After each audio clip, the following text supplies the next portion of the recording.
विजापूर रोडवर झालेल्या महापालिका जागेवरील अतिक्रमण प्रकरणी पोलिसांची कोंडी झाली असून कारवाई करणार तर कोणावर करणार असा प्रश्न या निमित्ताने पोलिसांसमोर उपस्थित झाला आहे। त्याला कारणही तसेच आहे।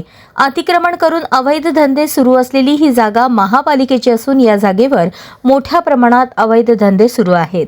इथे कारवाई केली तर जागा मालक म्हणून महापालिका अधिकाऱ्यांवर गुन्हा दाखल करता येत नसल्याने पोलिसांची या ठिकाणी मोठी गोची झाली आहे। विजापूर रोडवरील नडगिरी पेट्रोल पंपाच्या बाजूला असलेल्या महापालिकेच्या जागेवर राजरोसपणे मटका, दारू विक्री, अवैध गॅस व्यवसाय तसेच गुटखा विक्री, मद्यप्राशन अशा गोष्टी राजरोसपणे चालू आहेत।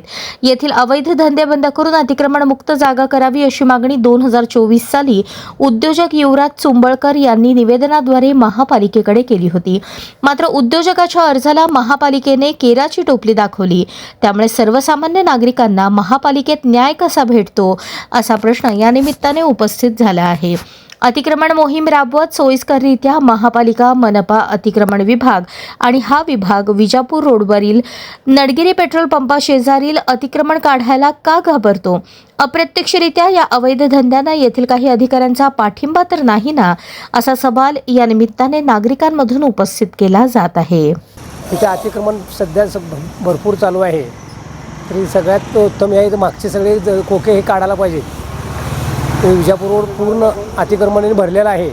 अर्धवट अतिक्रमण काढून थोडे बहुत सांगून परत निघून गेलेले आहेत। तरी सध्या अतिक्रमण परत अजून चालू करून सगळे खोके काढायला पाहिजे। आपले राजनगर ते फौजदार शाळेपासून रस्ता झालेला नाही आहे। साईडचा रस्ता ओनिमल थांबवलेला आहे। तिच्या पुढं गोरखशाळेचं ते थांबवलेलं आहे। आम्ही रस्त्यावर जाणार कसं? ॲक्सिडेंट व्हायले काय करायचं आम्ही? हां, ॲक्सिडेंट व्हायले, लोक मराले, तिचं ऑपरेशन कोण घेणार?